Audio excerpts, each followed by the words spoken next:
안녕하십니까. 작은 지성들을 이어 큰 지성을 만들어가는 정준이의 논 정준입니다. 시선과 지성을 잇는 게 좀 어려웠습니다. 예, 오늘도 수요일에 F끼리 티켓타카 이제 이한배 작가와 함께 하는데요. 이게 크리스마스하고 신년이 딱 일주일 차라서 이런 그지 같은 일이 벌어져요. 이한배 작가와 제가 매우 좋아하는 친구긴 합니다만 이렇게 두 번이나 만나는 건 우리가 원래는 기대는 안 하지 않았었습니까? 그럼요. 엿 같은 경우가 있죠. 네. 네, 크리스마스 그리고 신년 이렇게 두 차례 이한배 작가와 이렇게 함께 할 텐데 오늘 이제 시간이 얼마 안 남은 2025년 얼마 안 남은 그런 시간입니다. 이한배 작가님께도 2025년은 여러모로 특별했을 것 같은데요. 정말 특별했습니다. 저는 제 2025년을 정의하자면 이한배 진짜 출세했다로 정의를 합니다. 뭐 제가 개인적으로 유튜브 채널 여는 것도 여는 거지만 제가 도대체 어떤 행운을 누렸길래 평소에 TV에서 보던 정준희 교수님하고 같이 이렇게 앉아서 대담모 라이브 방송을 하고 진짜 생각을 해보면 진짜 이한배 많이 컸구나 이런 생각이 되게 많이 듭니다. 근데 시청자 여러분 그거 혹시 모르시죠? 저희 지난주에 그 운동권 출신들 중에 민주당에 있는 정치인들 중에 곧 소멸돼야 하며 소멸될 것으로 전망되는 사람들의 이름은 얘기하지 않을 테야 라고 얘기를 하셨던 그래서 많은 시청자분들이 궁금해 하셨잖아요. 우리가 이름 한 명만 까고 조회수 한 20만 높이자 그 얘기했었던 시청자 여러분들 다 모르실 거잖아요. 저는 압니다. 방송 끝나고 들었어요, 제가. 그래서 제가 집에 운전하고 가면서 그 말씀해 주신 분 이름을 생각을 하다가 불현듯 역시 사람은 이래서 출세를 해야 되는구나. 출세해서 방송국에 출연까지 했더니 시청자분들은 다 모르시는 걸 나는 마지막에 들을 수 있구나. 굉장히 행복했습니다. 여러분 새해에는 꼭 출세하셔서 정준희 교수님이 익명으로 얘기한 걸 방송국에서 꼭 들으실 수 있는 축복을 맞으시기를 기원합니다. 뭐 출세라고 일부러 표현하셨지만 뭐 예전에 기자 때도 이면의 정보나 이런 것들은 워낙 많이 들으셨을 테고. 그리고 한 10몇 년 동안 못 들었던 걸 여기 나오니까 듣게 되네요. 제가 또 그때 일타쌍피를 하지 않았습니까? 네, 그렇죠. 점점 궁금해지죠. 제가 생각해도 기가 막힙니다. 어떻게 그걸로 일타를 쌍피했는지. 교수님께서는 2025년 어떠셨습니까? 2025년이 제가 살아오던 방식으로 살아오긴 했는데 그 방식을 되돌릴 수 없는 상태가 돼버렸다. 뭐냐면은 저도 원래 뭐 개인주의적인 사람은 아니지만 그래도 약간 리베로적인 삶을 좋아했거든요. 언제든 짐 싸서 떠날 수 있는 삶. 그래서 그게 이제 책임감이 없어서라기보다는 평소에 무게를 가볍게 해놨기 때문에 원한다면 떠나고 새로운 것에 정착하고 이제 이런 것들을 선호하는 편이었는데 근데 도저히 그렇게 될 수 없게 된 한 해가 아니었나. 시대가 교수님을 그렇게 요구하는 거니까 그럴 거라고 저는 해석을 하고 앞부분에 대해서는 늘 살아오던 삶과 비슷한 스탠스로 사셨다는 이야기를 제가 해석을 해드리면 올해에도 똑똑하셨다는 얘기입니다. 내년에도 똑똑하실 예정이시고요. 이거 무슨. 사실은 이 댓글 이야기는 좀 나중에 할 텐데 댓글 속에 그런 이야기가 나오긴 합니다. 제가 댓글 고른 이유는 나중에 말씀을 드릴 테고 이번에 이제 저희 제작진이 꼭 이런 그 방송국스러운 걸 하라고 그래요. 그죠? 마지막 연말이니까 무슨 상 하나 줘라. 그래서 우리가 F끼리 티켓타카니까 T상하고 F상 하나씩 줘라. 근데 이렇게 지금 강요를 하셨단 말이에요. 이한배 작가님이 꼽아오신 T상. 저는 경제 쪽에서 뽑아보려고 했습니다. 허영인 SPC 회장입니다. 그 난리를 치고도 11월 달에 장남 차남을 승진을 시켰습니다. 근데 이 차남은 대마초 때문에 한번 난장을 부린 적이 있고 그 대마초 사건이 났었을 때는 허영인 회장이 영구히 기업 경영에서 배제하겠다고 약속을 한 놈이었거든요. 그런데 올해 그 사고를 치고 뻔뻔스럽게 차갑게 철면피처럼 삼재승계를 준비하고 있어서 짜증나서 SPC의 허영인을 골랐습니다. 여기서 T의 의미는 싸가지가 없다는 거죠. 제가 이따가 또 말씀드릴 텐데 T상, F상 하면서 이제 상의 이름을 T상은 너는 피도 눈물도 없냐 상이고 F상은 작작좁 징징대라 상이에요. 네. 아, 우리 제작진들이 참 세상 험하게 산다는 생각을 되게 많이 합니다. 나쁜 면으로 이렇게 보려고 하시는지. 예, 그래서 사실은 피도 T하고 눈물도 없다. 그렇죠. T하고 F가 나쁜 말은 아닌데. 예. 그래서 이렇게 그러니까 뭐 돌아보지 않고 그냥 네. 이익을 추구하면서 팍 갔다. 네. 아, 이런 의미네요. 네. 그러면 F상은? F상은 작작 좀 징징대라라고 적어주신 작가님들의 의도에 반영해서 한동훈. 네. 네. 계속 징징대고 있는 꼴이 꼴 보기 싫어서 특히 게시판 댓글 사건 같은 경우에 어젠가요? 그때 나온 한동훈의 태도는 징징대기의 극치 있었던 것 아, 같습니다. 예. 가족이 한 건 맞다. 예. 그 얘기. 예. 그리고 사과는 못 하겠는데 가족이 한 것이 잘못이라면 나를 비난을 해야 돼. 뭔 말인지를 잘 모르겠습니다. 사과는 그렇게 불분명하게 하면 안 되거든요. 사과조차도 아니었고요. 그리고 몇 개월 동안 내내 내가 내란을 막았는데 뭐 이렇게 징징대는 모습을 보면서 아, 좀 그만 작작 좀 징징대세요라는 생각이 들어서 그 영광을 한동훈 씨한테 드리겠습니다. 예. 제가 어제 사과 특집 했는데 제가 늦지도 않았어요. 네.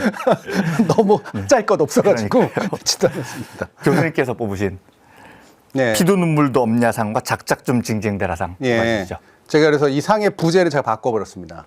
T상은 물러섬이 없이 필요한 이야기를 하는 사람 상. 네. 그래서 홍장원 씨를 네. 꼽았습니다. 예. 아, 특히 이 내란 재판에 나와서 그 징징대는 그렇죠. 예. 윤석열 앞에서 피고인 확동이가 되는. 네, 이라고 딱 법적으로 명확한 네. 피고인이라고 얘기하고 부하들한테 계속 그렇게 떠넘길 거냐. 네. 아, 이 얘기를 했습니다. 되게 저는 전형적인 T의 좋은 면을 가지고 있는 분이라고 생각해서 이 홍장원 전 차장을 정했습니다. F는 F는 그래서 또 F도 좀 약간 좋은 면으로 했어요. 일부러. 네, 그래서 이번에 F상은 우리 최욱 씨입니다.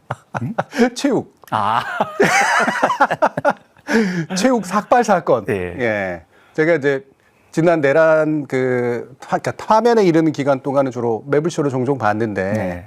그 매블쇼 이제 볼 때마다 정말 사람이 한없이 요동치는 모습을 보여줬거든요.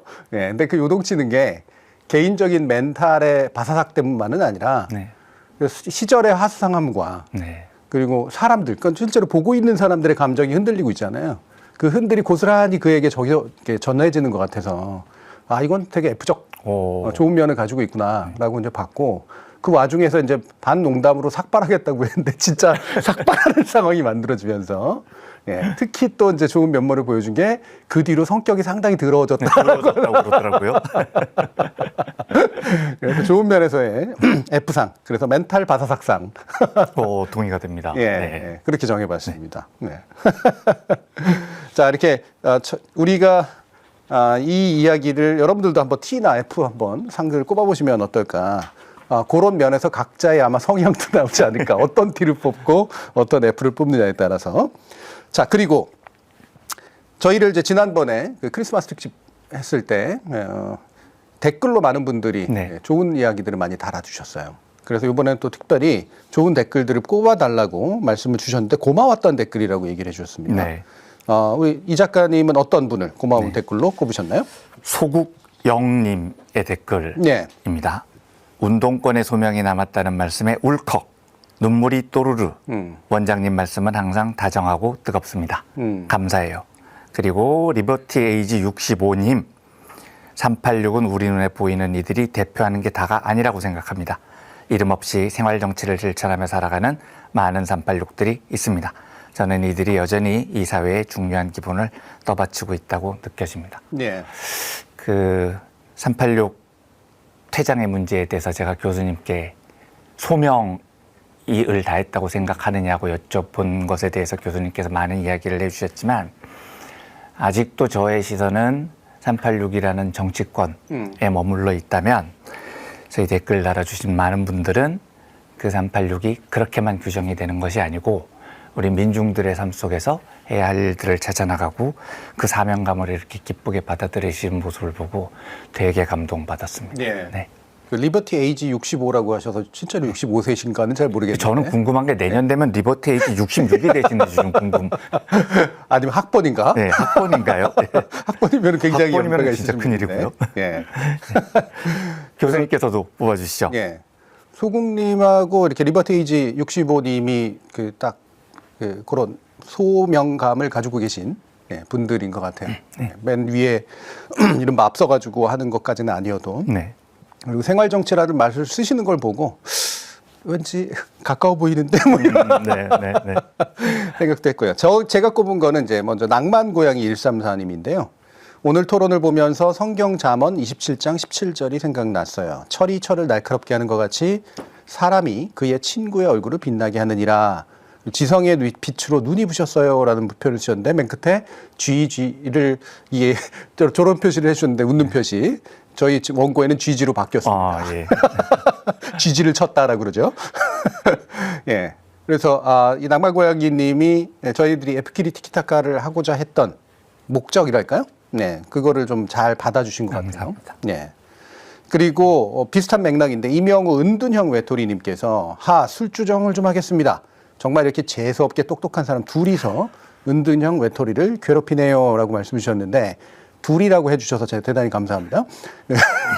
특별한 날이라서가 아니라 술 취해서 잠깐 보고자 한 방송이 특별한 기억으로 2025년 12월 25일을 기억하게 해주네요.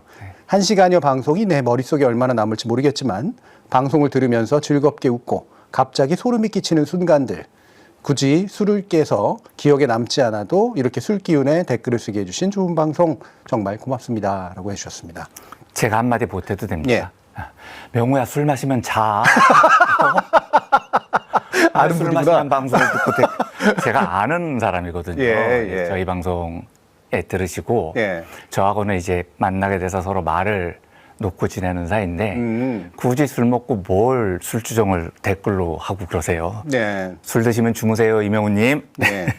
이게 은둔형 외톨이 또 술 취했는데 술 취했는데 쓰는 댓글 치고는 굉장히 정상적이에요. 정상적으로 또 쓰셨네요. 예. 보통 술 댓글은 되게 이상한 댓글 쓰기 마련인데. 저랑 가끔 만나서 술을 하는데 아하. 예, 그때도 술 취해도 굉장히 정상적인 분이시긴 합니다. 아하, 그렇군요. 예.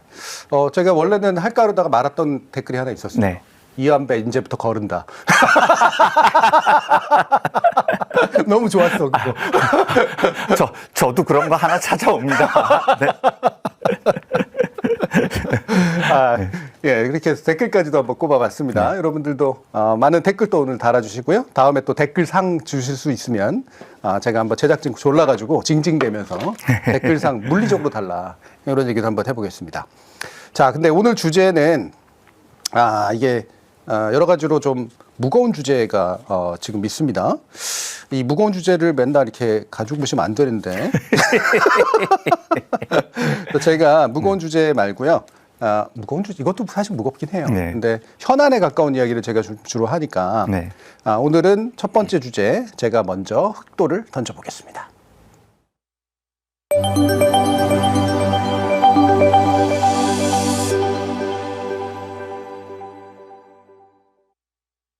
네, 우리 F끼리 티키타카 첫 번째 제가 골라온 것은 이해훈 후보자는 예산 전문가로 지금 지명이 됐는데 과연 그 전문성이 어느 정도인가?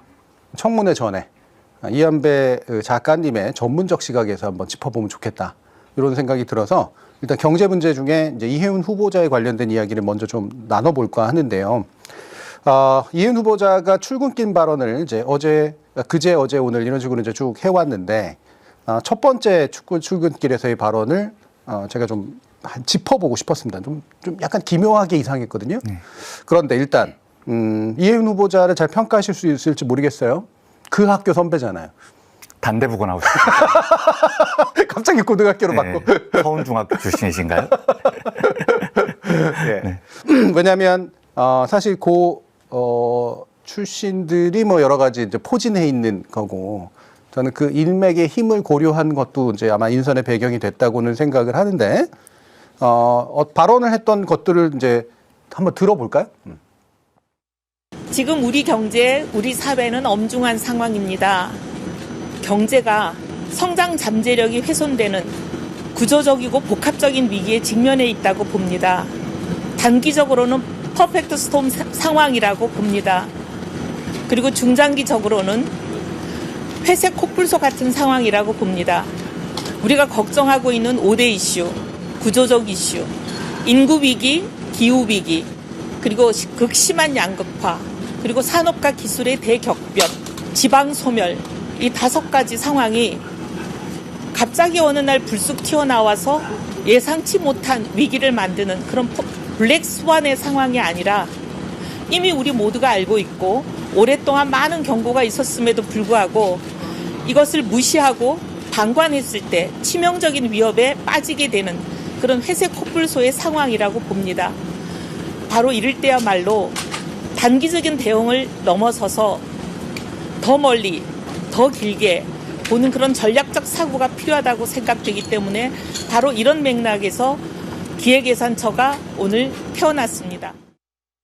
예, 저는 이 첫 발언이 대단히 중요한 기회를 놓친 발언이라고 개인적으로는 평가를 합니다. 왜냐하면 대통령이 여러 가지 반발까지도 생각하면서도 굳이 이 사람을 지명한 이유가 있는데 그 이유는 실력은 나중에 풀고 그 청문회장에서 풀어도 되고 저는 사실 내란에 관한 언급이 최우선이 됐었어야 된다고 생각을 하거든요. 근데 그 기회를 놓쳐서 이틀째야 그 대통령이 말하고 난 다음에 써먹은 거 이게 정무적으로 상당히 중요한 실수였다고 생각하고요. 실수를 넘어서 사실 본질적 태도로 반영한다고 보는데 그냥 나와가지고 사실은 대부분은 아는 이야기를 어디선가 안 들어본 듯한 어떤 이야기로 먼저 풀어서 자신의 전문가성을 강조하려고 했던 의도가 저는 그렇게 탐탁지는 않습니다. 네. 예. 그런데 그래도 이게 용어들을 좀 짚어봐야 되잖아요. 퍼펙트 스톰. 영화 이름인가? 블랙스완 이것도 영화 이름인데 회색 코뿔소 뭐 경영학 계열에서 좀 많이 쓰기도 하고 그러는데 이거 무슨 의미인지 일단 좀 설명해 주세요. 네, 말씀을 드리겠는데 그렇게 중요한 이야기는 아니어서 퍼펙트 스톰은 안 좋다는 겁니다. 그렇죠. 안 좋은 건데 그냥 폭풍이 몰아친다 이런 예, 뜻이니까. 그런데 사실은 굉장히 안 좋은 요소들이 여기저기 널려 있고 하나하나는 별거 아닌데 이게 합쳐지니까 스톰이 됐다. 뭐 이런 의미입니다. 보통 이런 용어를 경제학에서 많이 쓸 때는 하나하나씩을 다루는 방법으로는 해결이 잘 되지 않는다. 지금 뭐 환율, 내수, 뭐 인구 문제, 여러 가지 문제들이 하나하나가 다 다른 요소인데 하나하나씩은 막을 수 있으나 합쳐지면 퍼펙트 스톰이 되는 것이므로 종합적으로 봐야 된다 이런 말을 할 때 쓰는 거고요. 블랙스완은 검은 백조. 말이 안 되잖아요. 검은 백조. 그 말 죄송합니다. 말 자체가 아이러니죠. 아이러니죠. 그래서 도저히 예상하지 못했던 일이 벌어졌을 때. 그냥 다 대부분은 백조인데 갑자기 백조가 아닌 것 같은 애가 튀어나왔는데 백조야. 검은색인데 알고 보니까 백조였다는 거죠. 회색 코뿔소는 블랙스완이랑 좀 반대말. 블랙스완은 갑자기 예상 못한 일이 튀어나왔다면 회색 코뿔소는 덩치 줬다마는 게 천천히 걸어오고 있는데 보입니다. 오면 부딪히겠는데 하지만 너무 천천히 걸어오니까 그냥 조금 나중에 이러다가 경제 위기가 커졌다고 할 때 쓰는 용어들. 그런데 이 세 용어의 공통점이 뭐냐면 2007년, 2008년 글로벌 금융 위기 때부터 아주 많이 사용됐던 용어들입니다. 그러니까 아마 이해운 후보자는 그런 생각이 있었던 것 같아요. 회색 코뿔소 상황이다. 블랙스완이 아니고 사실은 다 알고 있는 거고 중장기적인 문제인데 우리가 대처를 잘 못했다라는 건 퍼펙트 스톰처럼 처리를 하지 말자는 뜻인 것 같아요. 그러니까 단기적으로 민생소비 쿠폰 쓰고 단기적으로 정부가 돈을 많이 쓰고 이런 식으로 해결되는 문제라기보다는 지금 한국 경제가 가지고 있는 산적하고도 오래된 구조적 문제를 해결하는 것이 더 크고 중요하다라는 관점을 드러낸 게 아닌가 싶습니다. 만약에 이건 제 짐작이지만 그런 관점이라면 제가 조금 동의가 안 되는 부분이 있기는 합니다. 조금이 뭔데요? 돈을 풀고 당장 소비를 활성화시키고 이런 것들을 나중에 또 교수님께서 그런 칼럼을 하나 보여주셨던데 우리나라 보수 경제학자들은 자꾸 몰핀 같은 거라고 생각을 합니다. 그 단기 처방으로 경제를 약간 반짝하게 만드는 처방이라고 생각을 하는데 그렇지 않습니다. 그러니까 단기적인 처방이 없이 사람들이 경제적인 주체들이 다 죽어가는데 예. 특히 소비자라고 불리는 사람들은 결국 노동자이기도 하고 이 나라 경제 창의성을 책임져야 되는 사람들이기도 한데 그 사람들을 죽게 내버려 두면서 장기적으로 경제를 발전시키는 새로운 아이디어를 내자라는 건 코미디죠. 예. 사람들 다 죽여놓고 그걸 어떻게 하겠습니까? 그러니까 장기적인 경제 정책 방향이 무엇이 있느냐에 대해서는 나중에 교수님께서 물어보시면 그때 제가 말씀을 예. 드리겠습니다만 적어도 어떤 장기적인 경제 정책이건 사람들이 살아있어야 된다는 전제가 있습니다. 그래서 단기적이라고 말하는 비판하는 경제 정책들의 사실 대부분은 너무 급하기 때문에 응급처치를 하는 겁니다. 예. 죽어가는 사람한테 응급처치를 안 하고 장기적으로 볼까요? 이 환자를 어떻게 치료할지? 그러다가 죽으면은요. 그러니까 이렇게 아마 이혜훈 후보자는 단기와 장기를 굳이 구분을 해서 준비하는 첫날에 저렇게 이야기를 한 것은 아직도 보수적인 색채를 완전히 벗어내지는 못했다라는 기분은 좀 들어요. 예. 뭔가 장기적인 시각을 가지고 이 말은 단기적인 경기 부양 정책은 사용하지 않겠다는 예. 그 차이가 있으니까요. 그런 면에서 아주 살짝 좀 걸리는 부분이 있기는 예. 했었어요. 살짝이라고 그래도 꽤 크게 걸리는 것처럼 얘기를 했는데 네. 자 일단 퍼펙트 스톰이야. 네. 그러니까 이건 원래는 기상 용어인데 네. 그죠? 그러니까 갑자기 여기저기서 확 하고 몰아닥치면서 정신 없어지는 네. 상태. 이게 일단 전반적인 경제 상황이야 네. 우리나라에. 자 그런데 단기적으로 보면 블랙 스완이야. 우리가 잘 모르는 요소들이 갑자기 푹 하고 튀어나왔어. 네. 뭘 가리키는 건지는 정확히 네. 모르겠습니다만 그런데 중장기적으로 보면 회색 코뿔소야. 우리가 이미 알고 있는 것들이 계속해서 그 위기 요인들이 다가와서 언젠가는 우리를 짓눌러 버릴 거야. 이 얘기를 지금 이제 네. 한 셈인데 네. 뭐 예를 들면 블랙스완이라고 부를 수 있는 요소가 뭐가 있을까요? 이혜훈 후보자는 아까 얘기를 할 때 블랙스완은 아니고 이렇게 표현을 네, 하더라고요. 예. 지금 상황. 예. 그러니까 제가 보기에도 블랙스완과 회색 코뿔소를 둘렀으면 좀 이상해지죠. 그러니까요. 예, 그러니까 블랙스완 상황은 이혜훈 후보자도 그렇게 생각하지는 않는 것 같아요. 그 회색 코뿔소다. 네. 이미 우리는 알고 있다. 네, 굉장히 알고 있었던. 뭐 유일하게 블랙스완이라고 볼 만한 요소는 예상보다 환율이 지금 좀 고공행진을 하고 환율 있다는 요소. 정도겠고 나머지 것들은 이혜훈 후보자 입장에서는 다 알고 있는 건데 우리가 조치를 못했었던 거다. 너무 장기적인 처방에 단기적인 처방에 매몰려서 못했던 거다. 그런데 이제 기획처가 생겼으니 내가 장기적으로 필요했다. 이런 발언이었습니다. 네. 네. 그런데 또 약간 의문이 드는 건 이게 그 재정경제부에서는 네. 단기적인 것들을 해야 되잖아요. 네. 그렇죠. 계속해서 돈을 써주고 이제 이래야 되는 거니까 그 정책을 가지고 있는 건데 기획예산처에서 이제 예산을 분배하는 거고 말 들어보고 아니야 그래도 이렇게 하는 게 나 저렇게 하는 게 나 하면서 협상하는 거고 기획이라는 게 이제 장기의 영역인데 예전에 경제기획원들이 네. 이제 주로 했던 역할. 그럼 결국은 이분은 기획이라는 부분에 예산이라는 부분보다 기획이라는 부분에 훨씬 더 강조해서 얘기한 셈이거든요. 그렇죠. 예. 네. 그러면 이 기획의 시선이 이제 아까 얘기했던 몇 가지 복합 위기들을 네. 장기적으로 풀어내는 방식으로 자신들은 기획을 하겠다. 네. 그리고 이제 그 관점에서 정책들을 내올 때 거기에 맞는 예산을 얘기해서 배정하겠다. 이 얘기 정도로 네. 제가 굳이 합리화시켜서 얘기하면 이제 그런 것 같은데요. 정확하게 네. 말씀해 주신 것 같습니다. 그러면 이게 이제 어떻게 이것을 가능하게 할까라고 하는 건데, 그럼 이 기획처라고 이제 계속 이제 약칭을 쓰는데, 뭐 그렇게 약칭하기로 했나 보죠. 근데 기획 부분을 굉장히 강조하는 것 같아서 그런 건데, 과연 이 기획처 내지 기획예산처가 정말 무슨 일을 하는 데인가 그러면 예전에도 일부 이제 있었던 일이긴 합니다만 이거 되돌린 셈이니까 이거 뭘 할 수 있는 걸까요? 요거를 아주 구체적으로 예를 들어서 현실감 있게 설명해 달라고 요청을 하셨잖아요. 네. 제가 이것 때문에 어젯밤에 머리 쥐어 터지는 줄 알았습니다. 그런데 이걸 어떻게 설명을 드리면 가장 좋을까를 고민한 결과 정치로 설명을 하는 게 드리면 낫다. 어떨까요? 네. 그러니까 우리나라가 그 경제를 담당하는 고위 부서가 재무와 기획 예산이 두 개가 있습니다. 네.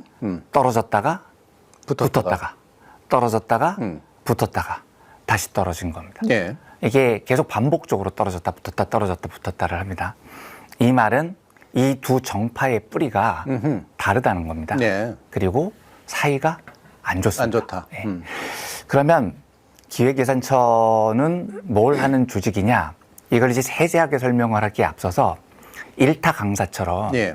이건 이거다, 이건 이거다. 요렇게 해보겠습니다. 100% 그렇진 않아요. 네, 좀 단순화시켜 보겠다. 단순화시켜 보겠습니다. 우리나라의 경제 관료들의 역사를 보면 모피아와 EPB의 싸움이다. 예. 이렇게 표현을 합니다. EPB가 예전에 경제기획원, 원. 그리고 모피아는 재무부. 이 둘이 붙었다 떨어졌다 해서 싸우는 건데, 진짜 단순화해서 얘기를 하면 모피아는 나쁜 놈들이고 EPB는 우리 편일 확률이 높습니다. 이렇게 해석을 하시면 제일 간단합니다. 예, 뭐 좋아하실 겁니다. 지금 네. 들으시는 분들. 예. 그러니까 실제로 모피아 출신들은 보수 정부 때 잘 나갑니다. 예. 그런데 이게 반드시 그런 건 아닙니다만 EPB 출신들은 경제기획원, 기획 출신들은 민주정부에서 등용이 되는 경우가 많습니다. 예. 네. 그러니까 EPB 출신들이 뭐 다 행정고시 출신들이고 예. 다 모피아들 못지않게 끈끈하고 예. 경제 관료들이 가지고 있는 나쁜 습성은 다 가지고 있는데 그분들이 좋은 경제 관료라는 게 아니라 민주정부가 들어가서 사람을 쓰려면 모피아보다는 EPB 출신들을 훨씬 선호합니다. 예. 그래서 우리 편이 기획원, 모피아는 나쁜 놈 이렇게 구분하시고 보면 훨씬 더 쉽습니다. 이 차이가 왜 생기냐면 예. 재무부라는 것은 돈줄을 잡고 뒤흔드는 권력자들입니다. 가장 강력한 곳이 국고국이라는 예. 곳이고요. 예. 그러니까 와가지고 사람들이 설설 기는 걸 좋아하죠. 나 돈 좀 쓰게 해주는데 웃기지 마. 안 돼. 그러니까 재무부의 기본 방침은 안 돼요. 하게 하려면 내 허락을 받아라 있는 겁니다. 그런데 기획 쪽은 해보자는 겁니다. 뭐든지 이것도 해보고 저것도 해보고. 그래서 방식이 진보 정부는 일단 돈을 좀 쓰고 싶어 하는 예. 곳이지 않습니까? 이재명 대통령의 철학도 확고하고요. 정부가 확대된 재정 정책을 펼쳐야 되는 건데 돈을 쓰지 말자라고 얘기를 하는 재무부와 모피아와 예. 이런 거 저런 걸 우리가 한번 해보자라고 얘기를 하는 기획 쪽을 구분을 해서 보면 진보 정부 쪽은 기획 쪽을 선호할 수밖에 없어요. 예. 그러니까 장기적으로 우리 이런 산업 영역 한번 열어보자. 그렇죠. 예. 또는 우리는 이런 식의 정책 구조를 한번 만들어서 네. 돈을 한번 쭉 한번 써보자. 네. 이런 게 이제 주로 경제기획원 쪽에서 한다는 거죠. 그렇죠. 예. 그런데 이걸 부서를 하나로 합쳐 놓으면 이제 양쪽이 합쳐서 피 튀기게 파워 싸움을 할 거 아닙니까? 예. 나 EPB 출신이야, 나 모피아 출신이야 싸우면 대부분 모피아가 이깁니다. 재무부가 항상 압도적으로 이겨요. 예. 그래서 이걸 붙여 놓으면 민주진보 정부가 굉장히 힘들어합니다. 예. 뭔가 일을 해보기 위해서 사업을 확장하기 위해서 정부 재정 지출을 쓰겠다고 아이디어를 내고 숫자를 만들어 와면 지들들이 막 싸우더니 재무부가 이겨요. 안 되겠는데요? 안 됩니다라고 올리는 거예요. 예. 아무 일도 실제로 그런 없어요. 고통을 고백하시는 옛 민주정부 출신 관료들이 많아요. 굉장히 많습니다. 문재인 정부 초창기 때 굉장히 심하게 고전을 예. 했죠. 예. 그 혹시 기억하시는지 모르겠습니다만 신재민이라고 네. 사무관 하나가 그 국고채 발행을 가지고 시비를 걸면서 한번 난장을 부린 적이 있습니다. 이게 얼마나 황당한 일이냐면 새로운 정부가 들어섰고 소득주도 성장을 하겠다고 했고 그래서 정부의 재정 여력을 넓히기 위해서 국채 발행을 지시를 했는데 사무관이 예. 국고국 사무관이 못하겠다고 버틴 겁니다. 그걸 공개적으로 깐 거예요. 아니 뭐 차관도 아니고 사무관이 대통령한테 공개적으로 개긴다는 게 우리가 보기에는 상식적으로 말이 안 되잖아요. 예. 그런데 그게 가능한 이유는 그 당시에 기재부 내에서 재무부 힘이 막대했기 때문입니다. 예. 이 모피아들은 특히 문재인 정부가 들어서고 네. 이제 수석들이 있거나 장관들이 있거나 대통령이 있으면 네. 흔히 지구 흔든다고 그러는데 그렇죠. 되게 무시하는 경향이 있다고 그러더라고요. 그럼요. 그래서 이 여러 방식으로 시도를 해봅니다. 민주정부에서는 뭐 네. 경제수석을 교수님을 갖다 놓기도 하고 그렇죠. 뭐 관료 출신을 갖다 놓기도 하고 여러 가지를 해보는데 대부분 교수 출신 분들은 실패하세요. 예. 이거 좀 해봅시다. 그러면 한 달 동안 아무것도 안 하고 기다리다가 한 달 뒤에 그거 어떻게 됐어요? 하면 딱 가져오는데 숫자를 이만큼 들고 그렇죠. 옵니다. 숫자 만들어가지고 안 되는데. 하더니 네. 안 되는 겁니다. 예. 그러니까 결국은 이 기획재정부라는 부서 내에서 합쳐 있으면 모피아 재무가 이기고요. 예. EPB 기획이 힘을 못 씁니다. 그래서 이재명 대통령이 이걸 분리를 한 거라고 봐야 됩니다. 예. 이제 기획예산처에 힘을 실어주겠다는 거죠. 재정경제부보다는. 예. 그래서 저는 이 인사를 정말 놀랐습니다. 네. 그러니까 이 의도는 그런데 그럼 이 의도에 맞는 인사인가? 그러니까요. 네. 왜냐하면 보통은 대부분은 지금 우리가 예상하고 있는 건 그리고 대통령 발언에도 그 안에 들어갔고 그러니까 경제 정책을 짜고 있는 재정 쪽은 이제 어쨌든 대통령이 이제 좀 부총리와 함께 이렇게 뭔가 해나갈 테니 통제를 할 거고. 예, 당신이 이제 좀 보수적인 시각에서 네. 이게 정말 가능할지 아닌지를 치열하게 한번 점검을 해보자, 상호 견제를 해보자, 레드팀 역할을 해보자라고 일단 구상으로 이해가 되는데, 네. 그리고 사실 이게 막 이렇게 쫀쫀하게 쓰는 사람이 오면 안 되잖아요. 네. 아니 그걸 제가 진짜 쇼크를 받았던 게 예, 이걸 쪼갰다는 건 기획예산처에 힘을 실어주겠다는 그렇죠. 대통령의 분명한 의중인데 예, 뭐 쫀쫀하고 꼼꼼하고 이런 걸 떠나서 일단 이해운 후보자 이분은 제가 이제 이분께 이 분이라고 부르는 날이 참 오게 진짜 정말 몰랐는데 아니 그래도 제가 지지하는 정부의 예. 장관 후보자시니까 제가 당연히 예의를 갖춰서 이분이라고 부르겠습니다만 이분은 쫀쫀 꼼꼼도 문제이긴 한데 예, 확장 재정을 찬성하는 분이 아니었어요. 아니죠. 그동안에요. 근본적으로. 예. 그런데 아마 이재명 정부의 경제 정책에 사활이 걸린 태스크포스에 가까운 네. 가장 많은 힘을 쏟아줘야 되는 이 부서에 이해운 후보자가 일요일에 후보자로 발표되는 걸 듣는 순간 진짜 한 2시간 동안 뒤통수가 얼얼하더라고요. 예, 예. 이게 될까? 음. 이게 정말 된다고? 상당히 걱정이 되기도 하고 그랬습니다. 예. 그런데 다만 이런 요소는 있을 것 같아요. 이해운 후보자는 예산을 꼼꼼하게 보는 전문가는 아니에요. 이분이 예. 수리경제학, 그러니까 계량경제학이라고 통계, 숫자를 다루는데 전문가입니다. 예. 박사학위도 그걸로 받았고요. 그리고 사실 이분의 직업을 경제학자죠. 당연히 경제학자인데 제가 생각하기에는 정치인으로서의 직업 기간이 훨씬 훨씬 깁니다. 길죠. 예. 그리고 숫자를 다룰 줄 아는 통계, 수리 계산이 되는 경제학자로서 보수 정당에서 경제 쪽을 담당하는 마크맨으로서 오랫동안 활동을 하면서 재정을 굉장히 꼼꼼히 살펴본 경험이 있는 겁니다. 국회의원으로서요. 예결위 관사였죠. 그렇죠. 그러니까 네. 시비를 걸려고 했건 아니면은 그걸 뒷받침하는 아이디어를 만들어 주려고 했거든요. 예. 그러니까 이분은 숫자를 매우 잘 다룰 줄 아는 정치인. 이렇게 저는 규정을 합니다. 예. 그리고 지금 현 정부의 경제 정책을 진짜로 이끌어야 되는 재정경제부가 아니고 제가 보기에는 기획예산처가 핵심이거든요. 예. 여기에 수장이 됐단 말입니다. 불안한 요소도 있는데 만약에 우리 편이 된다면 진짜로 우리 편이 돼준다면 이재명 정부의 철학에 공감을 해주고 거기에 맞는 생각과 행동을 할 용의가 있다면 예. 상당히 유용한 사람이긴 합니다. 야. 왜냐하면 이 PB와 모피아가 붙을 때는 사실은 세력 대 세력으로 붙는 건데 그 세력끼리 붙을 때 주먹 다짐을 하지는 않을 거지 않습니까? 예. 복싱 경기 해가지고 이기는 걸 정하지는 숫자로 않거든요. 싸우겠죠. 예.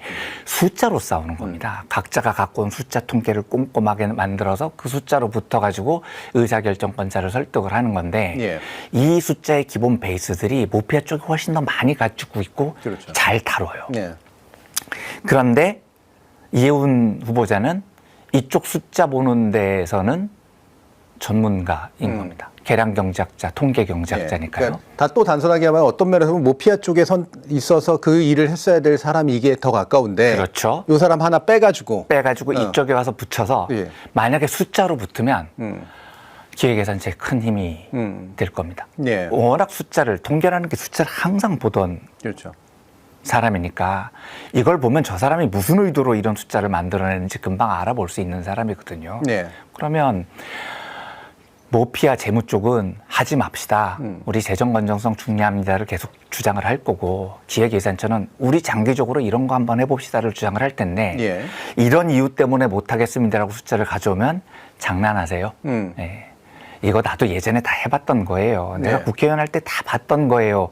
라고 숫자로 뒤집을 수 있는 능력이 있는 분인 건 분명해 보입니다. 예. 우리 편이 된다면 굉장히 큰 힘이 될 것 같아요. 예, 예. 우리 편이 잘 될 것이냐가 궁금합니다. 그래서 내란에 대한 태도가 중요하다고. 네. 그러니까 두 가지 관문을 넘어야 되네. 네. 그러니까 자신이 이 내란에 대해서 보여왔던 그간 행보에 대해서는 지속적으로 네. 전향적 태도를 보여야 된다고 생각하고 지겨울 정도로. 네. 그다음에 또 한 가지가 그러면 이 숫자를 다루는 능력으로 단순히 그냥 되게 좀 쫀쫀하게 그렇게 구는 네. 그런 이제 막 이렇게 용돈 좀 얼마 나눠주고 이런 역할이 아니라 네. 큼직큼직한 행보로 그렇죠. 정말 우리나라의 경제를 좀 전환시킬 시선을 만들어내서 재무부하고 좀 제대로 좀 대립각을 세울 수 있는가. 이 부분이 이제 또 한 가지 그 내용도 엄청나게 중요한 문제겠네요. 그렇죠. 네. 그래서, 사실은 이 장기 계획을 수립을 한다는 것이 이해운 후보자가 장기 계획을 수립하는데 굉장히 뛰어난 정책가인지는 잘 모르겠어요. 네. 그런데 아마도 그런 문제는 그 누구도 사실은 100% 완벽한 전문가일 수가 없는 문제고, 장기 계획 수립은 대통령과 그 함께하는 브레인 그룹들도 많이 참여를 네. 할 테니 네. 이해운 후보자의 역할은 당연히 거기에도 이제 의견도 내고 뭐 경제학 박사니까 네. 참여를 할 수 있겠지만, 그 장기적인 정부의 역할을 어떻게 하면 막아내려고 하는 재무부의 전통적인 습성들을 숫자로 제어를 해 나가고 네. 설득을 할 수 있을 것이냐, 이 공격수의 역할이 주어졌다고 생각을 해요. 예, 예. 그래서 그러면 이걸로 바로 가보죠. 제가 네. 아까도 잠깐 언급 주셨던 중앙에 뭐 고현권 편집인이 이제 30일자로 잃어버린 5년 예약한 한국 경제라는 제목의 칼럼을 올렸는데, 이게 이제 전형적인 보수파들의 경제 시각을 그대로 담아놨고 표현 방식도 그대로 담아놨어요. 잃어버린 5년. 정확히 5년, 이재명 정부 잃어버린 5년 될 수 있다는지 이런 얘기를 좀 하려고 하는 거잖아요. 시선도 똑같고. 저는 이게 이해운 후보자의 시선하고 별로 다를 바가 없을 거다라고 짐작해서 가져온 건데, 네. 예, 과연 이런 방식으로 문제를 풀 거냐, 이런 문제의식으로 문제를 풀 수 있느냐, 기획 예산의 문제를. 이 문제의식에 대해서는 어떻게 평가를 해주세요? 헛소리죠. 네. 그러니까 저는 이런 식으로 답을 아는 것처럼 얘기를 하는 사람들이 사기꾼에 가깝다고 생각을 하는 예. 편입니다. 잃어버린 5년 예약한 한국 경제 구조, 다 돈을 풀어서 단기 처방에 매몰된 전형적인 진보 정부의 경제학. 네. 사실은 이 모든 문제를 해결하려면 규제를 풀어야 된다. 그렇죠. 답을 아는 거지 않습니까? 네, 이명박 박근혜 10년 동안 뭐하고 쳐잡혀 있다가 지금 와서 이런 얘기를 예. 주장하냐는 겁니다. 이상 징후가 나타난 게 2023년부터래잖아요. 그래서 예. 그전에는 이상 그러니까 우리나라가 없었고요. 저정장 국면으로 이때 들어가 버렸고 이게 네. 구조화됐다. 네. 2008년부터는 아무 문제가 없었는데요. 그래서 이 교수님께서 이제 나중에 이런 질문도 하셨지 않습니까? 그 도대체 어떻게 해야 되느냐? 네. 네. 이완배 너한테도 얘기를 물어보니까 뭐 내수를 뭐 해야 되겠다는 것도 네. 알겠고 뭐 네. 들었고, 재벌 경제 문제를 바꿔야 되느냐 뭐 그것도 알겠고, 네. 뭐 이런 질문을 붙여주셨던데. 그렇죠. 우리가 7천만 달러래. 그렇죠. 7천억 달러. 네. 그렇죠. 여섯 번째 국가의 대단한 일인데 이게 마냥 좋아할 만한 게 아닌 게 네. 그만큼 내수는 되게 좀 내수는 찌그러들어 여전히 안 있다는 얘기잖아요. 좋으니까요. 네. 그러니까 저는 이 교수님의 질문을 보면서 어떤 느낌을 받았냐면, 교수님께서는 워낙 많은 경제 전문가들을 만나보셨을 테니 네. 여러 해답들을 들으셨지 네. 않겠습니까? 그런데 정준희 교수님께서 그 해답을 들을 때는 그분의 논리에 맞고 틀리고를 판단하실 수 있어도 이 많은 경제 전문가들을 만나본 정준희 교수님의 종합 결론은 그 누구도 정준희 교수님께 해답을 제시해 주지 못했구나. 네, 네. 그러니까 대단히 답답하게 생각하시는구나 라는 생각이 들었습니다. 그리고 그걸 저한테 물어보신 건데 네. 제가 그걸 알겠습니다.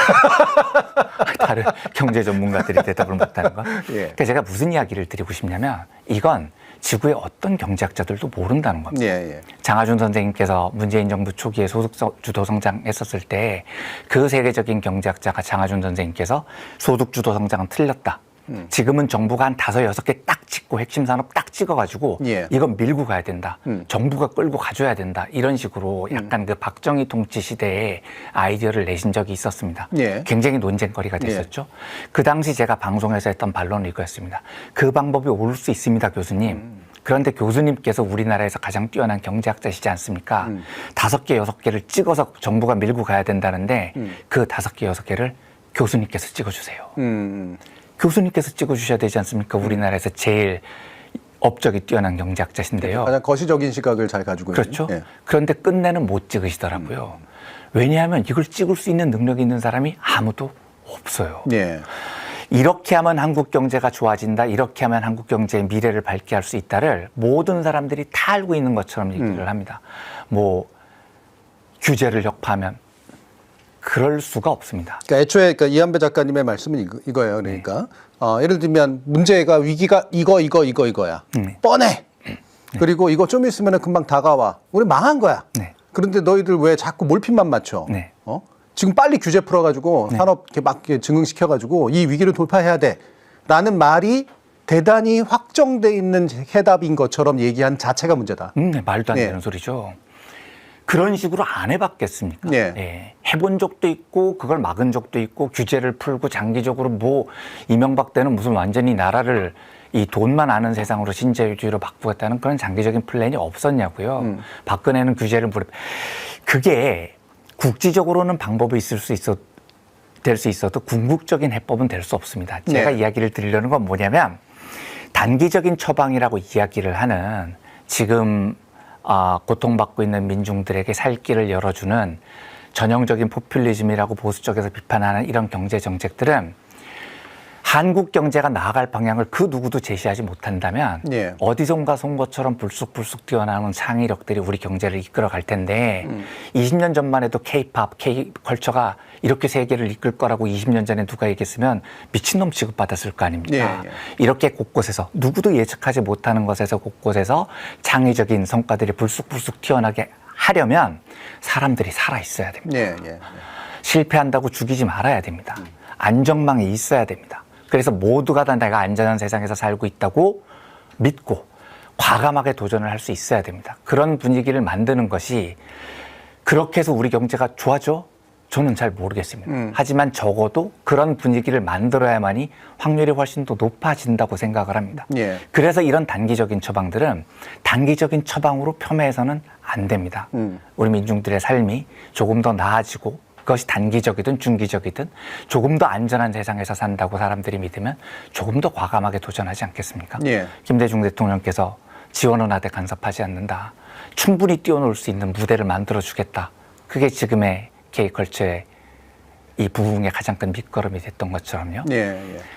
사람들을 살 수 있게 하고 실패해도 죽이지 않는다는 확신을 만들고 그런 안전한 세상을 만들다 보면 우리나라 민중들이 워낙 역동적이어서 이곳저곳에서 굉장히 활기찬 새로운 시도들을 많이 하게 될 겁니다. 예. 그걸 정부가 기획예산처에서 장기적으로 플랜을 탁탁 집어내주는 건 불가능하다고 생각을 하고요. 예. 오히려 조금 더 나은 복지국가를 잘 건설하면서 장기적인 성장을 위한 여러 제도적인 투자들 이런 것들을 하는 것이 더 바람직한 여전히 그래도 썩 마음에 드는 답은 아니시죠? 아니요. 뭐 저는 그 말이 저 설득력 있다고 봅니다. 네. 저는 이제 가끔 비유를 쓰는 걸 되게 좋아하는데 비유를 이상하게 쓰는 놈들이 많아가지고 되게 싫어하는데 굳이 말하면은 저는 경제학이라고 하는 건 의학의 하위 호환이라고 생각하거든요. 예. 그러니까 의학이라는 건 생리학의 토대로 둔 거고 인간이라고 하는 신체가 건강하다라고 하는 것이 뭔지를 몰라요. 예. 그래서 건강하지 않은 것만 알아요. 병이라는 것만 알거든요. 의학이라고 하는 건. 근데 생리학이 왜 필요하냐면 왜 병이 어디서 생기는지를 알아야 이제 되는 거잖아요. 신체 생리라고 하는 걸 전반적으로 알아야 되니까. 근데 의학이 성공적이었던 건 병이 뭔지를 찍어서 그 병을 고쳤기 때문에 의학이 성공적이었다는 거란 거죠. 인간의 몸이 어떤지를 알아서 성공적인 게 아니에요. 네. 근데 경제학이라고 하는 건 하위 호환이라고 제가 얘기했잖아요. 네. 의학이 가지고 있는 생리학과 처방력만큼 가지고 있지 못해. 지금까지 인간이 만들어 온 경제학은. 경제가 도대체 어떻게 돌아가는지 솔직히 잘 몰라. 예. 그러면 굳이 말하면 뭐냐면 의학이 했던 것처럼 건강한 상태가 뭔지는 잘 몰라도 병이 뭔지라도 아는 쪽에 약간 더 힘을 강하게 가고 네. 그 병에 대한 진단력과 처방력을 조금이라도 높이는 게 그나마 낫다고 생각합니다. 그러면 예를 들면은 무릎도 아플 수 있고 머리도 아플 수 있는데 두 가지가 안 좋으니까 건강하지 못한 상태라고 정의는 할 수 있지만 어떨 때는 무릎은 놔두고 머리 먼저 고쳐야 될 때가 있고 어떤 하나를 찍으면 두 가지가 다 날 때도 있는 거거든요. 그렇죠? 결국 처방을 내려보다 보면 나오게 되는 문제에 훨씬 더 가깝다라고 생각해서 오히려 잘 모르겠으나 나는 여기를 찍는 게 두 개를 낳는다고 생각한다. 나는 그게 아니라 요거 버리고 이거를 찍는 게 낫다고 생각한다. 요 방식, 결국 가치 결정들을 내리는 방식에서 저는 답이 있을 거라고 생각을 해요. 아니 그렇게 제가 생각한 걸 나보다 잘 이야기를 할 것 같으면 저한테 묻는 걸 네가 하세요. 그 나보다 더 잘 얘기를 하면 제가 뭐가 됩니까? 갑자기 짜증이 확 나기 시작하네요. 네. 아니, 말씀을 듣다 보니까 뭐, 제 생각이 틀린 것 같지는 않다. 뭐 이런 약간 지지받는 느낌? 뭐 이런 걸 얻었다. 뭐 이런 얘기입니다. 예. 원래는 똥파리 얘기도 하려고 했는데, 그거는 다음 기회로 한번 미루고요. 예. 그러면, 이게 우리 이 작가님께서 짚어야 될 문제, 지금 경제 문제뿐만 아니라 이혜훈 후보자를 과연 어떤 시각으로 볼 거냐라는 좀 더 내용적인 문제에 대해서 함께 이야기를 나눠봤습니다. 자, 그럼 이제 이한배 작가께서 저한테 100도를 놔주시겠습니다.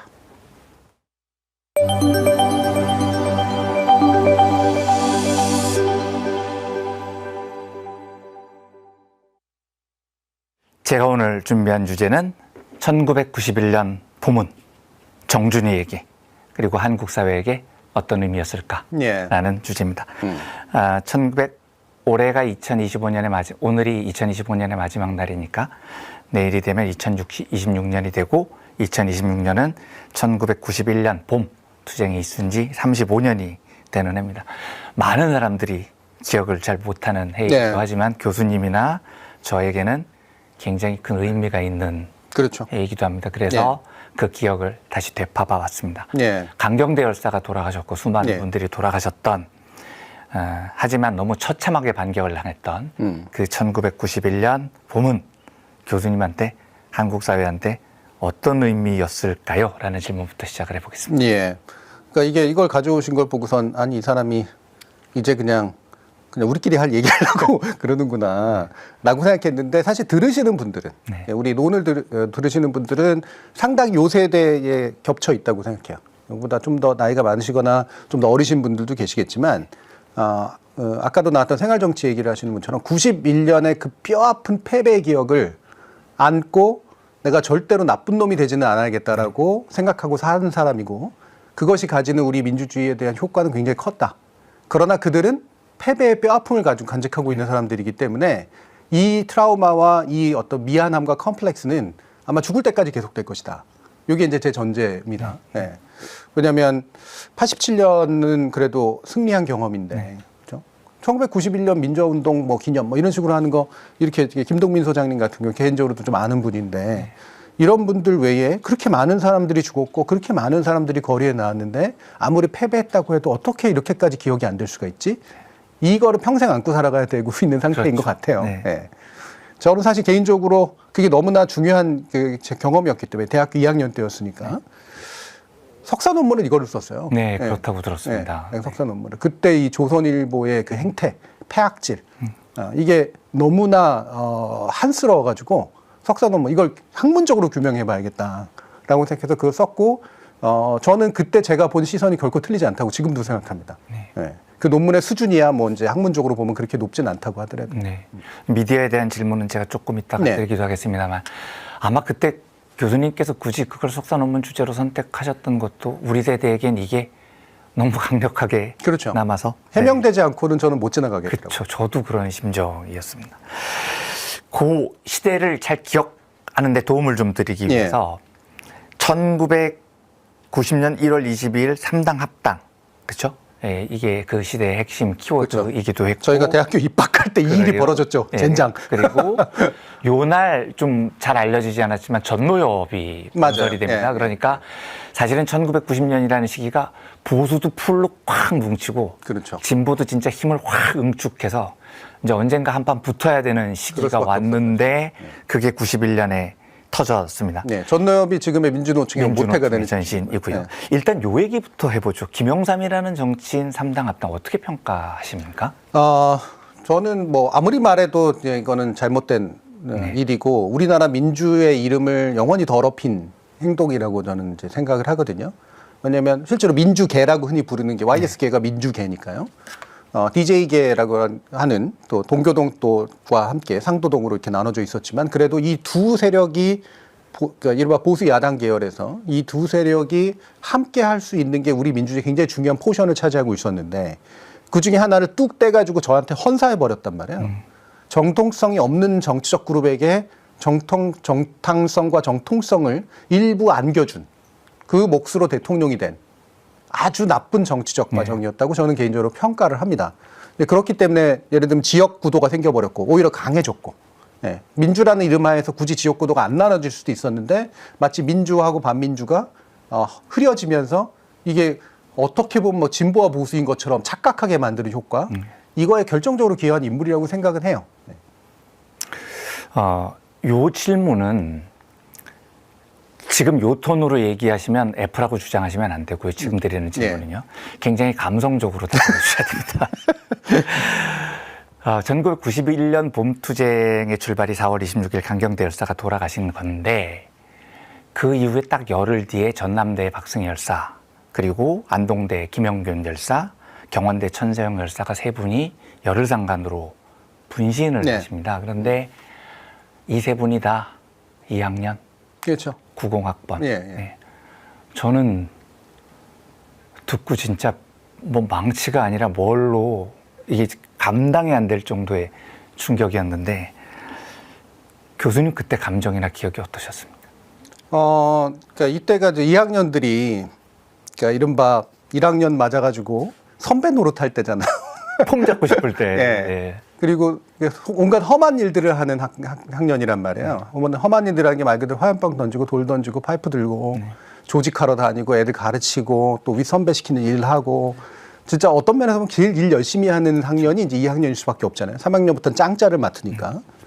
근데 그때 이제 사실은 그렇게 잘 막 하지도 못하면서 전투조하고 이러던 때인데 이분들이 이렇게 이제 돌아가시게 된 여러 가지 중요한 이유들이 뭐였을까를 지금도 저는 생각하거든요. 그 마음속 안에 들어가 보진 못했지만. 근데 저는 이제 몸을 불살라서라도 이제 몸을 던져서는 안 됐을 시기라고 생각해요. 냉정하게 말하면. 다시 말하면 이게 혁명이 가능했던 시기도 아니고 민주주의의 심층적인 민주주의를 좀 더 이렇게 싸움으로써 얻어낼 만한 객관적 시기는 아니었다고 보지만 그 의지가 너무나 컸던 이제 시기고 그게 이제 퇴행도 너무 눈앞에 보였던 시기잖아요. 그러니까 노태우라는 사람이 집권해서 본색을 드러내기 시작한 게 87년에 집권을 했지만 89, 90, 91년 요 사이거든. 이른바 거의 파시스트적인 면모를 보이면서 공안정국이라는 걸 만들어내고 운동권 때려잡기 시작할 때니까 이때 이 운동권으로 지목됐던 자들이 87년에 이루지 못했던 꿈을 지금은 반드시 이루어야 된다. 이 노태우의 본질이 드러났다. 라고 생각해서 노태우 타도를 외치고 이제 나섰었던 거고 내가 목숨을 던지면 사람들이 이제 비로소 그래 우리가 87년에 노태우를 대통령으로 뽑았던 이 상태는 극복해야 될 것 같아. YS가 저런 식으로 투항한 거 이런 것들을 되물려야 될 것 같아.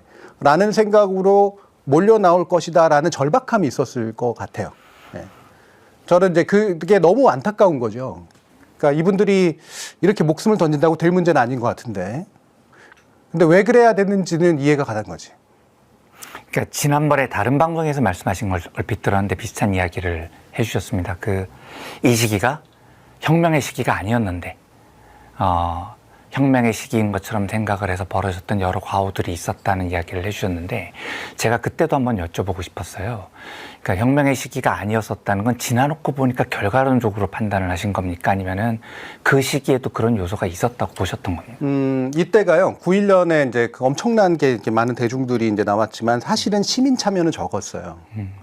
그런데 온갖 종류의 운동권들, 학생 운동권은 말할 것도 없고 여러 가지 뭐 전민연인이 뭐니 이런 식의 그 다양한 그 보통의 분들이 이제 모여서 만들었던 수많은 운동단체들이 다 같이 나왔거든요. 분노했으니까 물론 나온 거죠. 그 인원은 굉장히 많았습니다. 그런데 이게 87년과 동일한 상황은 아니고 그거보다 넓은 상황은 아니라고 저는 판단을 했어요. 비록 2학년 때이긴 했지만. 그리고 그때 나가면 유인민들이 엄청 나왔습니다. 근데 그 유인물들이 보면 온갖 주장들이 넘쳐요. 예를 들면 거의 러시아 혁명 시기 전야 같다고 설명하는 유인물들도 있고 그게 아니라 우리는 보수 야당이 그래도 좀 이렇게 예를 들면 DJ가 힘을 차려가지고 좀 더 민주화를 가까이 가야 된다고 생각하는 좀 더 이제 그때로 치면은 좀 더 우죠. 이쪽 경향까지 너무나 많은 스펙트럼들이 있었습니다. 백인백색의 목소리들이 그렇죠. 막 나오는군요. 이 유인물들을 제가 다 봤거든요. 예, 다 보면서 아니 이렇게 똑같은 정세에 대한 상황 판도 이렇게까지 다른데 이들은 왜 몰려 나왔을까? 예, 그거는 강경대 열사의 죽음과 이분들의 죽음에 대한 분노거든. 노태우를 저대로 놔둬서는 안 된다는 것과 거기에 투항해버린 YS에 대한 분노였었거든. 그 본질은 그 감정인데 이게 마치 대단히 그 어떤 혁명적인 어떤 일까지 가능한 에너지라고 생각하는 경향이 저는 운동권 내부 집단에 있었다고 봅니다. 그래서 저렇게 전력 투쟁을 한 거예요. 네, 그게 오판. 네 오판이라고 판단을 하죠.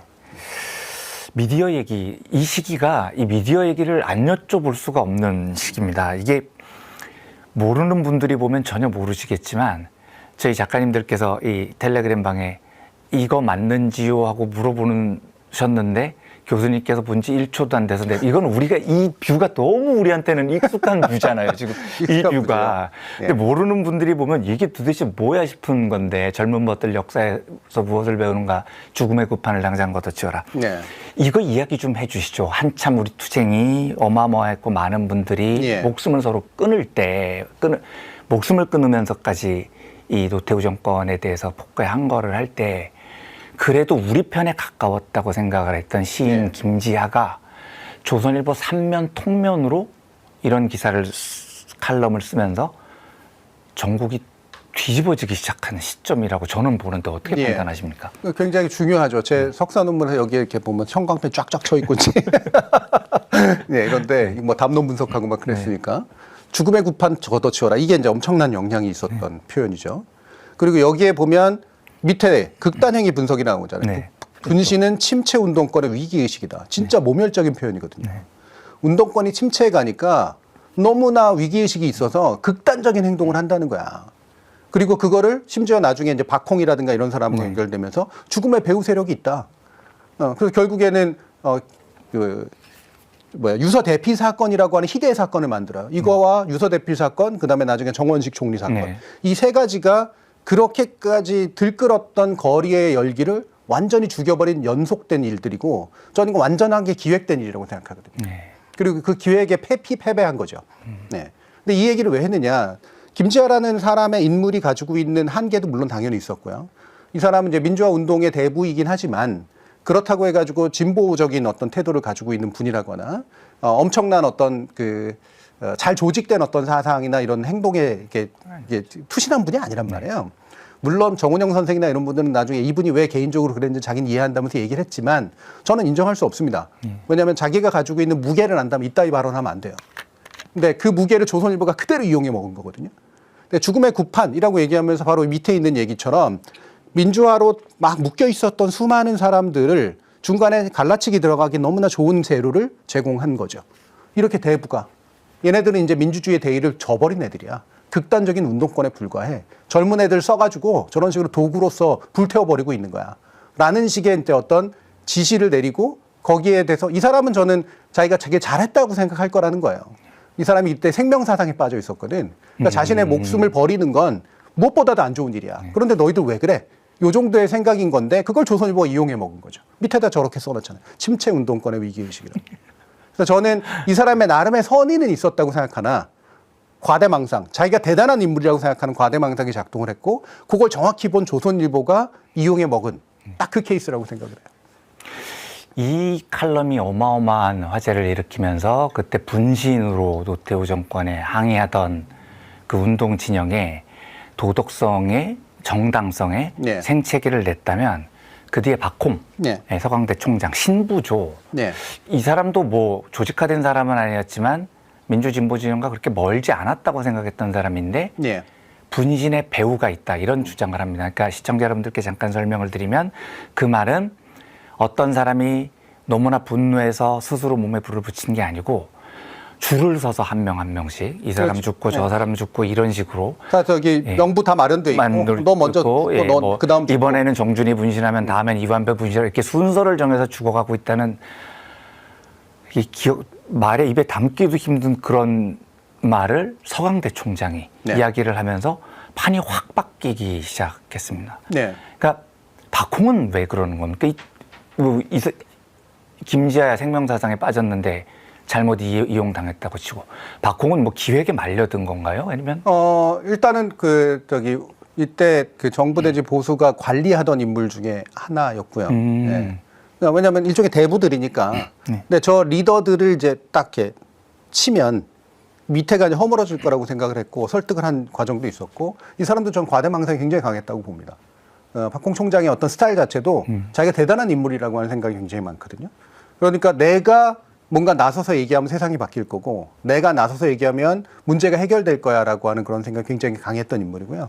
그 공통적인 특징이 뭐냐면 이분들은 조직화된 운동에 참여하는 사람들이 아니에요. 그 기존에 있는 세대이기 때문에 이 조직화된 운동 이미 여러 가지 단체들이 만들어지고 전대협도 만들어지고 이런 상태에서 그들이 되게 조직화된 활동을 보는 것 자체가 이들한테는 되게 버거워.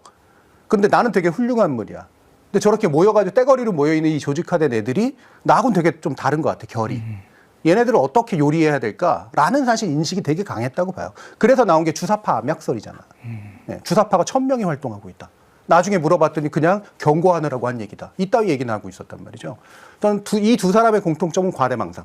그러니까 변화된 운동의 어떤 질서라든가 이런 것들을 이해하지 못한 채 자신들이 구세대로서 이 나하고 좀 결이 달라 보이는 애들을 좀 혼 좀 내줘야겠다. 그리고 내가 사회에 발언력이 있다라고 하는 걸 알려야겠다. 라고 생각해서 한 행동들이고 그걸 정확히 조선일보 계열들이 써먹은 거죠. 그 시청자 여러분들께 조금 더 보충 설명을 드리면 상황이 이 박홍 총장이 그런 얘기를 한 다음에 사람들의 머릿속에서는 그러면 운동권 내부에서는 다음 분신 준비하고 이런 게 예를 들어서 정준이다. 준비를 하고 있다. 이렇게 인식을 하기 시작했단 말입니다. 그렇죠. 그런데 김기설 열사께서 분신을 하셨을 때 이 언론에서 보도를 하고 검찰이 수사를 한 건 뭐였냐면 정준희 교수가 예를 들어서 분신을 했는데 이완배가 떠민 것까지는 아니지만 자 그럼 네가 이번에 분신할 순서니까 유서 쓰느라고 바쁠 테니 유서는 내가 대신 써줄게. 지금 이런 사건이 있었다는 게 바로 유서 대필 사건입니다. 그런데 나중에 뭐 그 필적 감정 이런 것도 자세히 나왔지만 그냥 들으면 그냥 말도 안 되는 쌉소리잖아요. 이거 인류의 상식에서 이 얘기를 듣고 그런데 이게 먹혔단 말입니다. 당시 미디어와 함께요. 미디어 학자로서 지구가 평평하다류의 이런 말도 안 되는 소리가 이거 어떻게 그렇게 잘 먹힐 수 있었을까요? 그 당시가 이제 지금 민주화 이후로 미디어 힘, 특히나 언론이나 신문의 힘이 굉장히 강해질 때입니다. 그 전까지는 그 정부의 도구에 불과하다라는 인식이 시민들한테도 있었어요. 그러니까 유비통신이라서 유언비어가 차라리 믿을만하다라고 사람들은 생각할 때였는데 87년 민주화 이후로 언론 자유가 처음으로 이제 확보가 되자 이 언론들은 상당한 권력을 획득하기 시작했단 말이죠. 그러니까 언론들이 여론을 주무르는 힘이 엄청나게 강해집니다. 사람들은 대안적 정보 채널이 없는 상태에서 이제는 그래도 좀 믿을만해진 이 언론이 주는 것들의 프레임에 그대로 갇히는 현상들이 나타나요. 제가 석사 논문의 분석이 딱 정확히 그건데 이들의 상징 조작이라고 이제 표현한다면 이 상징들을 어루만져가지고 사람들한테 인상을 심어주는 겁니다. 되게 웃긴 게 뭐냐면 사람이라고 하는 존재가 약하면서도 강한 존재고 강하면서도 약한 존재인데 사람들은 다른 사람이 설마 그럴 수 없을 거라고 생각해요.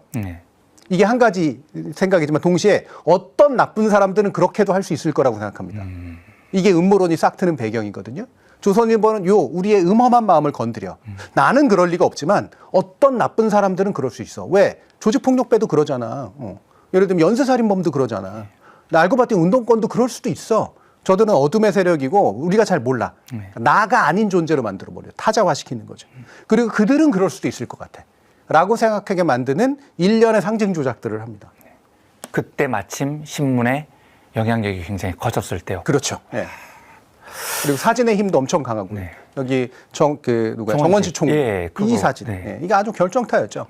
이거 이 사건이 한참 이 투쟁이 공방에 있을 때 그 국무총리로 임명됐던 정원식 총리가 교수였는데 외대였나요? 수업을 가면 학생들이 저걸 보고 있겠냐고요.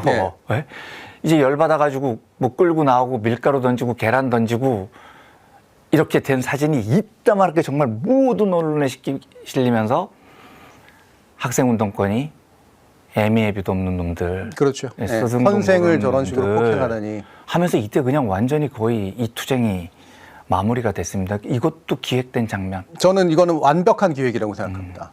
왜냐하면 이 사람이 사실은 그 제대로 된 교수 역할을 하던 사람도 아니었었어요. 네. 원래 되게 정치지향적인 인물이기 때문에. 그리고 각 일주일에 한 번 정도씩 가서 강의하던 사람이었습니다. 네. 근데 그 강의 안 해도 되거든요. 네. 근데 일부러 자기 교수인 척, 스승인 척 해요. 일부러 갑니다. 그런데 주변에 알리지 않았다 그랬거든요. 그런데 어떻게 사진 기자들이 따라붙어요. 그러니까요. 네. 이렇게 잘 지켰는데. 이거는 유도한 거예요, 유도. 유도해서, 왜냐면 그 당시 외대 학생 운동권의 분위기나 이런 것들은 정말 도저히 난 얘를 그대로 들여보낼 수가 없다. 네. 어떻게 자존심이 막 상한다. 하는데요. 이거였었으니까. 이거 유도해서 사진 기자들, 사진 잘 찍는 사람들 딱 배치해가지고 찍어버린 겁니다. 네. 그리고 바로 사진이 나온 거죠. 네. 이 연출은 결국 아까 이제 김지아로 시작하고 박홍으로 이어지고 그리고 예, 정원식으로 한 2개월, 딱 6월 달에 이제 일어난 일이니까 이게 그냥 딱 하고 정점을 찍어버린 사건이었고요. 예, 끝난 거죠, 뭐. 애초에 정세 판단을 아예 잘못해서 인 면도 있겠지만 예. 구비구비를 보면 너무 많은 분들이 돌아가셨어요. 네. 13분인가 14분이 돌아가셨는데 이 엄청났던 헌신적인 투쟁에도 불구하고 기술적으로는 왜 이렇게 허망하게 졌을까요? 네. 그게 이제 제가 얘기했던 건데 여러 가지 요인들이 있습니다만 하나는 당시 잘 조직된 운동권, 너무 잘 조직됐기 때문에 그래서 자신의 능력을 과신한 면이 있어요. 정세 판단도 약간 실패한 면도 좀 있고 우리가 다시 조직되면 이렇게 잘 조직되어 있는데 왜냐하면 한번 데모하러 나가면 예전에는 정말 그냥 데모하기도 사람들 모이기도 힘들었는데 한 번 데모 기본적인 양이 몇만 명이 되니까요. 맨날 그 종각이나 명동이나 이런 데 사람 꽉꽉 채울 수 있으니까 이 힘에 어떤 약간 취한 면이 좀 있다고 생각을 합니다. 근데 중요한 건 넥타이 부대들이 함께 하지 않았거든요. 87년과는 다르게. 이건 조직된 대중들의 힘이지 시민 대중의 힘은 아니었었어요. 사람들은 어땠냐면 노태우가 마음은 안 들지만 그래도 직선제로 뽑은 사람인데 설마 전두환하고 똑같지는 않을 거야. 그리고 겉보기에 보니까 언론도 자유로워졌고 정당끼리도 이제 경쟁도 하고 당수 잡아가고 막 제명하고 이런 일까지는 없으니까 이 제도 안에서 뭔가 움직이겠지라고 지켜보는 입장이에요. 그런데 운동권들은 이 제도가 불완전하다고 생각을 하는 거거든. 그러니까 이거를 어떻게 제도를 다시 뒤집어 엎을 것이냐라는 문제에 매달렸고 시민들은 거기에 대해서 냉담까지는 아니지만 동의하는 면은 있지만 그래도 제도의 힘을 믿어봐야 되지 않아? 라고 생각하는 쪽에 훨씬 더 가까웠던 거죠. 그래서 운동권의 약간 자기 실력에 대한 오판이 하나가 있었고요. 또 한 가지는 언론의 힘이라고 하는 것이 이렇게 무시무시하게 컸다는 걸 몰랐던 겁니다. 네.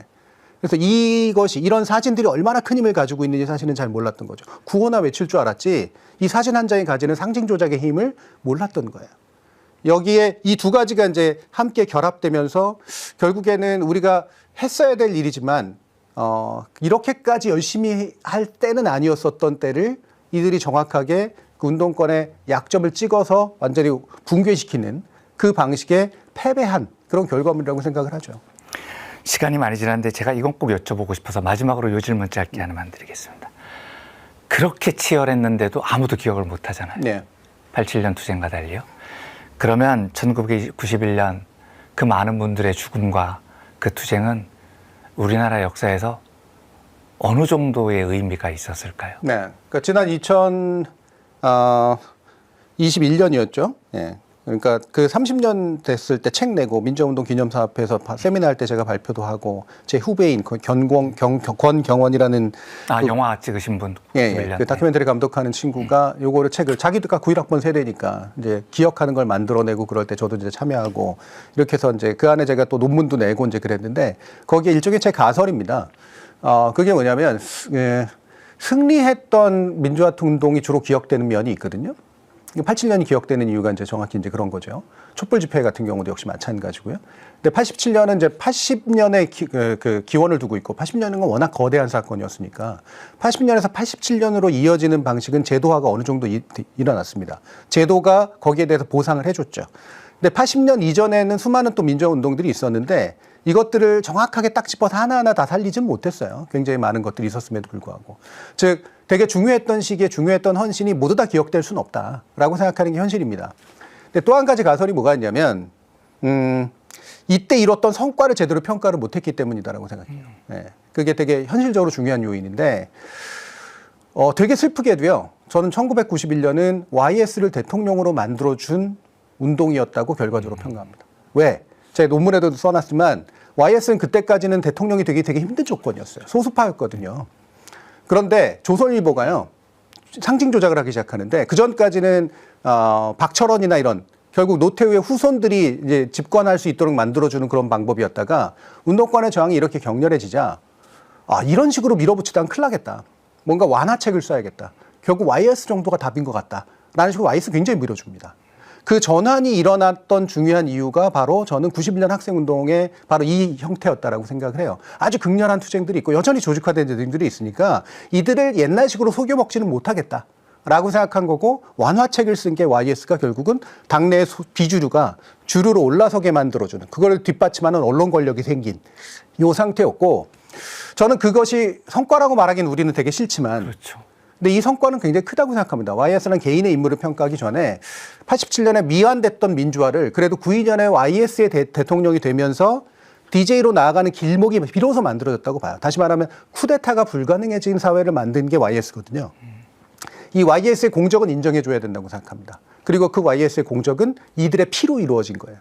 저는 이 부분에 대한 우리가 절대 인정하고 싶지 않지만 이거를 제대로 좀 평가해주는 방식으로서만이 9.1년에 대한 의미가 어느 정도는 기억될 수 있을 거라고 생각을 해요.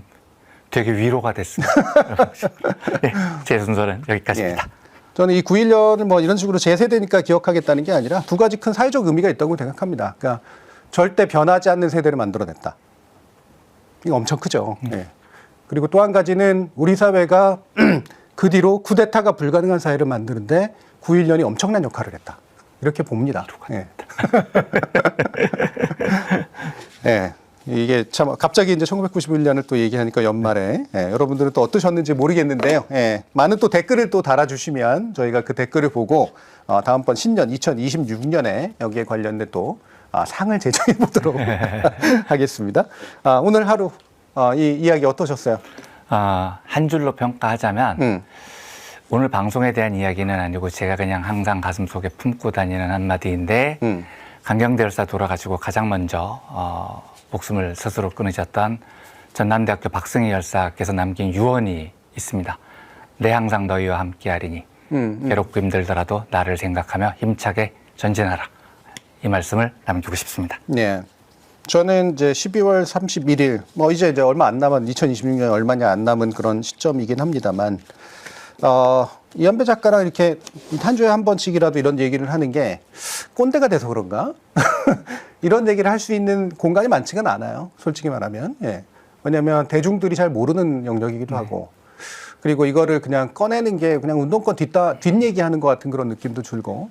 그렇기는 하지만 그래도 되게 중요한 역사적 장면들이 있었다. 예. 이거를 누가 기억해서 누가 말로 표현해 주느냐의 문제는 굉장히 중요하다라고 보고요. 그 시간 함께 해주셔서 감사하다라는 말씀. 영광이었습니다. 자, 그러면 마지막으로 요 한마디 시켜보죠. 우리 시청자 여러분들께 2025년 한 해 잘 보내시고 2026년 잘 맞으셨으면 좋겠다. 이런 의지로 한번 홍구영신의 메시지. 제가 올해 크게 출세를 해서 이 방송 중에 뭐 이렇게 인사까지 드려야 되나 싶은 거만한 마음이 드는데 짧게 한마디 드리겠습니다. 화이팅! 잘하셨습니다. 예, 저 같은 경우에는 늘 논에서 많이 이제 그 마무리하면서 이제 얘기를 하는 얘기이기도 한데요. 우리 사는 건 되게 긴 겁니다. 예, 저희들 50년 살아왔고 앞으로도 꽤 몇십 년 살 것 같은데, 이 긴 시각에서 세상을 바라보면 냉소주의에 빠지기도 하지만 저는 굉장히 따뜻함을 얻기도 한다고 생각을 해요. 한 해 한 해를 이렇게 마무리 짓는 이 중요한 이유가 그 한 해를 쭉 한번 돌아봤을 때 그래도 우리 잘 살았잖아. 잘 살려고 노력했잖아. 요 얘기하려고 사는 게 아닌가 이렇게 생각을 하고요. 모두들 고생 많으셨고요. 앞으로도 고생 더 하시죠. 예, 정준희 넌 이렇게 함께해 주셔서 감사하고요.